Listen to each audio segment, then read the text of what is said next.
So for us is to believe. Now today we see the miracle of Prophet. Quran is there with us for till the day of judgment. Let's listen to the verse number 51 onwards. أَوَلَمْ يَكْفِهِمْ أَنَّا أَنزَلْنَا عَلَيْكَ الْكِتَابَ يُتْلَى عَلَيْهِمْ إِنَّ فِي ذَلِكَ لَرَحْمَةً وَذِكْرَى لِقَوْمٍ يُؤْمِنُونَ. Is it not sufficient for them that we have sent down to you the book that is being recited to them? Surely in it there is mercy and advice for a people who believe. قُلْ كَفَى بِاللَّهِ بَيْنِي وَبَيْنَكُمْ شَهِيدًا يَعْلَمُ مَا فِي السَّمَاوَاتِ وَالْأَرْضِ وَالَّذِينَ آمَنُوا بِالْبَاطِلِ وَكَفَرُوا بِاللَّهِ أُولَئِكَ هُمُ الْخَاسِرُونَ. Say, Allah is enough as a witness between me and you. He knows what is in the heavens and the earth. And those who believe in falsity and do not believe in Allah, those are the losers. وَيَسْتَعْجِلُونَكَ بِالْعَذَابِ وَلَوْلَا أَجَلٌ مُّسَمًّى لَّجَاءَهُمُ الْعَذَابُ وَلَيَأْتِيَنَّهُم بَغْتَةً وَهُمْ لَا يَشْعُرُونَ. They ask you to bring the punishment soon. Had there not been an appointed time, the punishment would have come to them. It will surely come to them suddenly while they will not be aware. يستعجلونك بالعذاب وإن جهنم لمحيطة بالكافرين. They ask you to bring the punishment soon, while the Jahannam is surely going to engulf the disbelievers. يوم يغشاهم العذاب من فوقهم ومن تحت أرجلهم ويقول ذوقوا ما كنتم تعملون. On the day when the punishment will envelop them from above them and from under their feet, and He, Allah, will say, taste what you used to do. So verse number 51 through 55, we hear Allah subhanahu wa ta'ala is talking about that. Is it not enough for you, O people of disbelief, of the Quraysh, and for the rest of the humanity, that a book have been sent for them from Allah subhanahu wa ta'ala, which has been recited to them, in which there is mercy and the remembrance of the people of the belief. And this is, Qul, say, O Prophet, Kafa billahi bayni wa baynakum shaheed. Allah is enough as a witness between me and you. Ya'lamu ma fis samawati wal ard. And He knows all what is between skies and earth. وَالَّذِينَ آمَنُوا بِالْبَاطِلِ وَكَفْرُوا بِاللَّهِ. And those who believe in the kufr and deny in the felicity, أُولَٰئِكَ هُمُ الْخَاسِرُونَ. They are the real losers. And then وَيَسْتَعْجِلُونَكَ بِالْعَذَابِ. And then you are asking for rushing for the punishment of the azab of Allah subhanahu wa ta'ala. وَلَوْلَا أَجْلٌ مُّسَمًّى. It has not been destined for a certain time. لَجَعَلَهُمُ الْعَذَابِ. Punishment would have come to you. وَلَا يَأْتِينَ بَغْتَةً وَهُمْ لَا يَشْعُرُونَ. And this would have been suddenly coming upon them while they are not aware of it. وَيَسْتَعْجِلُونَكَ بِالْعَذَابِ. And you ask for quick punishment to be coming to you because you don't believe in Prophet. Prophet Muhammad used to preach them and invite them to the Islam. وَإِنَّ جَهَنَّمَ لَمُحِيطَةٌ بِالْكَافِرِينَ. Indeed, this hellfire Jahannam has surrounded the kafir. It will engulf them by surrounding them. يَوْمَ يَغْشَاهُمُ الْعَذَابُ مِنْ فَوْقِهِمْ. And then the day of judgment, when the punishment will be coming from above them and under their feet. وَيَقُولُ ذُوقُوا مَاذَا. And they will be told, now taste the punishment what you were looking for, and you were asking for God's curse to be upon them. So this is something very harsh statement coming from God for those people who do not believe, because Prophet Muhammad, peace be upon him, is preaching them, inviting them and asking them. These are the days of the Meccan time where Prophet is and Muslims are being put through the very hard time, and severe persecution was going on against them. And then now Allah subhanahu wa ta'ala is promising those who believe in Allah. يا عبادي الذين آمنوا إن أرضي واسعة فإياي فاعبدون. O my servants who believe, surely my earth is vast. So, me alone you must worship. كل نفس ذائقة الموت ثم إلينا ترجعون. Every person has to taste death, then to us you are to be returned. والذين آمنوا وعملوا الصالحات لنبوئنهم من الجنة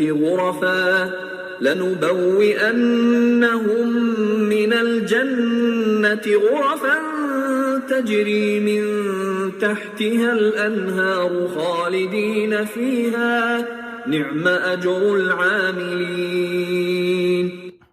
As for those who believe and do righteous deeds, we shall accommodate them in mansions of the paradise beneath which rivers flow, where they will live forever. Excellent is the reward of the workers who الذين صبروا وعلى ربهم يتوكلون. who observe restraint patiently and place their trust in their Lord alone. So verse number 56 to 59, Allah subhanahu wa ta'ala is talking about the people of Iman and belief and faith, and then those who have the reward, they will be given the places in the paradise. Their homes and rivers will be flowing under it, and they will be there forever. And those who did the patience, when the persecution comes to them or they have been persecuted, they should be patient, and they put their trust on Allah subhanahu wa ta'ala. Anytime when a Muslim is going through hardship, Allah is testing them. Some of them, He takes away the life. Some of them, He let them live. And that is the best reward He gave for both of them. They get reward in the worldly life, in the hereafter. But the death is a transformation for a Muslim as a persecution try to hurt them, or persecutors try to take their life away.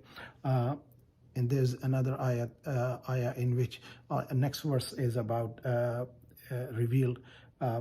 وَكَأِيٍّ مِّن دَابَةٍ لَا تَحْمِلُ رِزْقَهَا. There is no creature or any animal who carries the food and the provision in the back of their body or carry on them.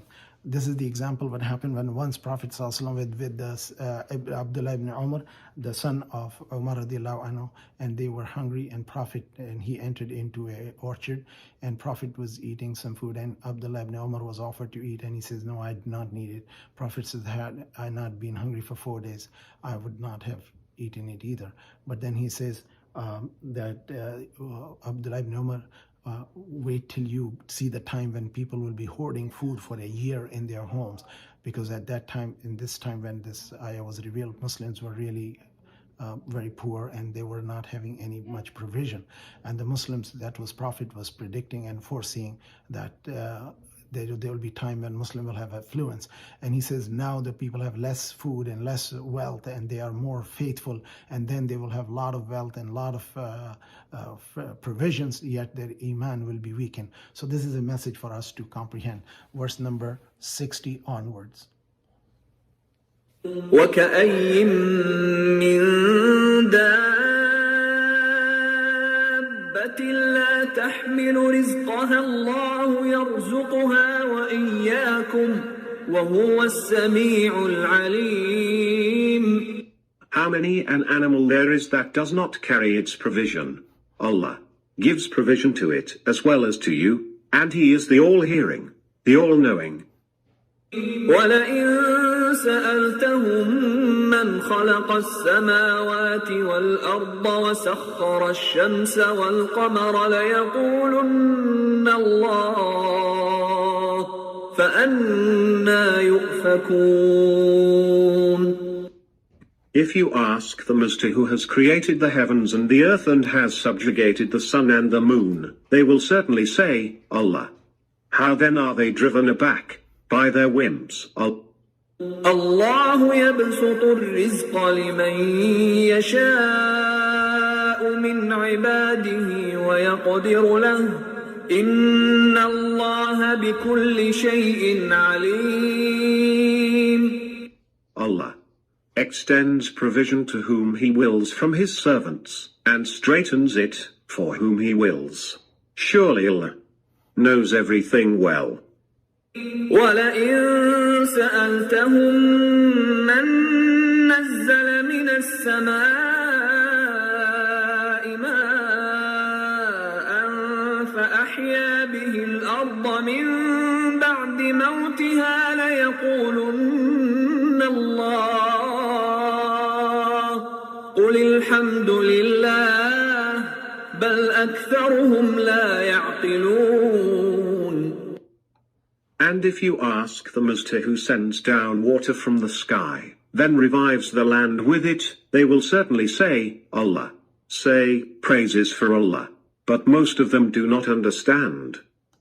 So verse number 60 to 64 or 63, we see a very clear message from Allah subhanahu wa ta'ala that how many creatures carry their food with them. Allah is the one who gives them, and He provides you also. So we often do things for the provision of having wealth and future. And because when somebody saved and hoard for the future, it means they're not believing in Allah. But we need to plan also for the better. For and He's all hearing and all knowing. And when you ask them who created the skies and the earth and who subjugated sun and the moon, they will say Allah. So then why do you go into whims and ideas of having these false handcrafted created creatures as your God? Allah is the one who increase or decrease the provision whoever He will from His slave, and whoever He wants, He has destiny over. Inna Allaha bikulli shay'in alim. Indeed, He have a knowledge over everything. Wala in sa'altum, and when you ask them, man nazzala min as-sama'i ma'an, who brings down the water from the skies to revive the dead earth, min ba'di mawtiha, after it's been dead. La yaqulanna Allah, they will say Allah. Qul alhamdulillah, say all praises be to Allah. Bal aktharuhum la yaqilun, but most of them do not have intellect to understand this reality that God is the one who is providing, and if we do something, it is the God's will that we should get something. So if we invent, we bring something up into creation or innovation, it is from Allah subhanahu wa ta'ala. Let's listen to the verse number 64.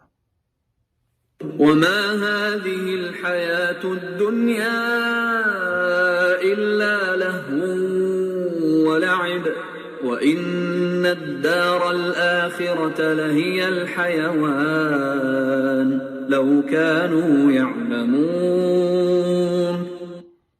This worldly life is nothing but an amusement and play, and the last abode is the real life indeed, only if they know.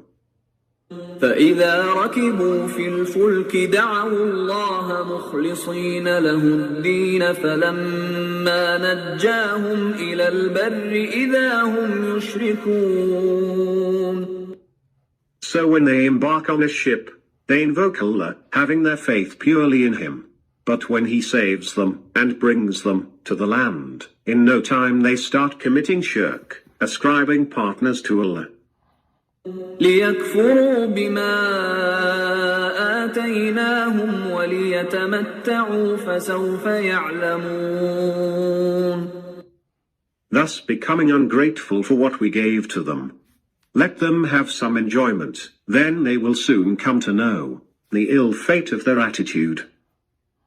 أولم يروا أنا جعلنا حرما آمنا ويتخطف الناس من حولهم أفبالباطل يؤمنون وبنعمة الله يكفرون.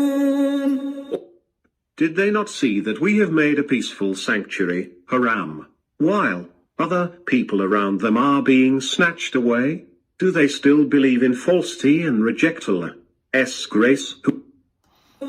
So this must be about the Allah subhanahu wa ta'ala saying the verse number 66 and 67 about that these people, the Mecca and all the people in our life, we see that we have surrounding situation around us when we are traveling alone and we are without any help and we find peace. And Allah subhanahu wa ta'ala saying, أَوَلَمْ يَرَوْا, did you not see, أَنَّا جَعَلْنَا حَرَمًا وَآمِنًا وَيَتَخَطَّفُ النَّاسُ مِنْ حَوْلِهِمْ. So Allah subhanahu wa ta'ala make a peaceful sanctuary around the people and they still do not believe in Allah subhanahu wa ta'ala.